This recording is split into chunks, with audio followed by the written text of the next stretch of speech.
Good morning. Thank you for joining me for another 5 good minutes with the Word. I'm Barry Bryson, and we're continuing our study of 1 Peter by looking at chapter 4, verses 7 through 11. Let's not forget, this is a survival manual for surviving persecution. And in chapter 4, as we said last time, we've gotten to beyond the practical part, chapters 1 through 3, and we're now in the inspiring part. He's the coach. He's the general. He's telling the troops literally to take up arms. This is give me liberty or give me death. This is Patrick Henry, you know. This is a call to arms, which he literally says that in verse 1. Arm yourself. With what? With the purpose that you're going to live like Jesus. You're going to live like Jesus, suffer like Jesus, and die like Jesus. And you're not going to allow this moment to cause you to hate or to act badly, or to deny Jesus. He says in verse 7, the end of all things is near. Therefore, be of sound judgment, be of sober spirit for the purpose of prayer. And above all, keep fervent in your love for one another, because love covers a multitude of sins. Be hospitable to one another without complaint. As each has received a special gift, employ it in serving one another as good stewards of the manifold grace of God. Whoever speaks, let him speak, as it were, the utterances of God. Whoever serves, as by the strength which God supplies, so that in all things God may be glorified through Jesus Christ, to whom belongs all glory and dominion forever and ever. Amen. There's an exclamation point put at the end of verse 11. He's still talking about you taking up arms. And the tools that we're using, the weapons that we're using, are the gifts that God has given us. The end of all things is at hand. Is it, though? He's writing this 63,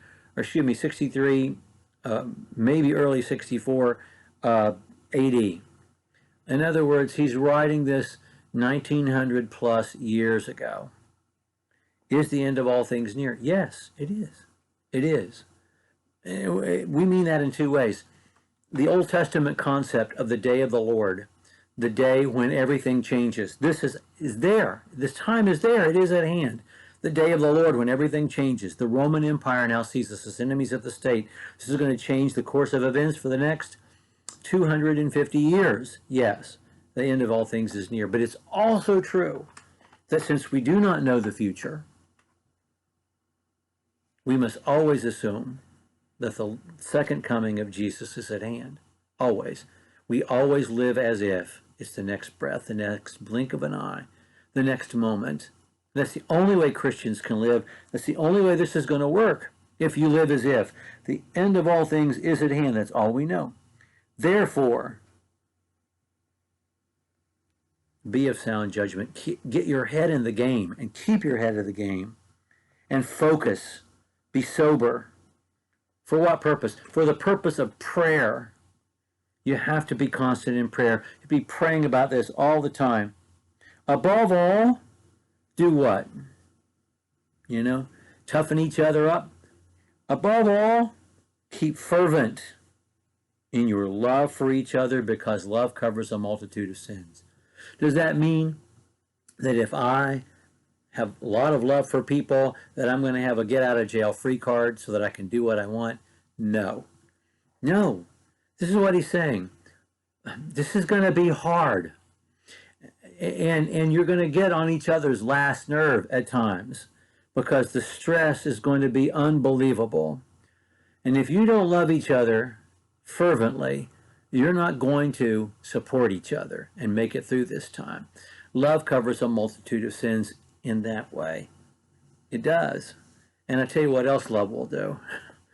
Not only will my fervent love for you help me to let things go when they weren't meant in a bad way, or even when they were, because I understand the stress that we're all under. It will also mean that I'm less likely to respond in kind to you, because I love you. And I'm going to let this go because I love you. Love covers a multitude of sins. Be hospitable to one another without complaint. I want us to understand all this entails. This means putting your life and your family at risk. This is hiding. This is hiding Anne Frank and her dad Oscar and her family in the upstairs room, even though the Nazis may come and take us all away.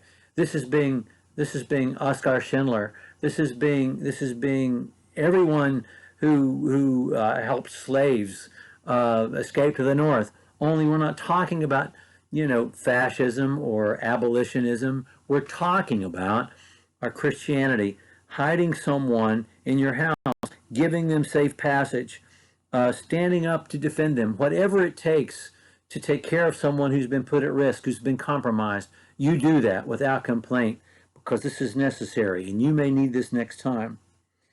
And then he says, the gifts that you've received from God, whatever those advantages are, maybe you've got money in the bank, maybe you've got a strong back, maybe you've got an encouraging heart, whatever it is, you got to use it right now and use it for each other because the time is now. We're the ones who are being, they're trying to exterminate us. We're the ones who are being persecuted and we're not going to survive. If you don't take that extra something that God has given to you and use it for others, we can't survive otherwise.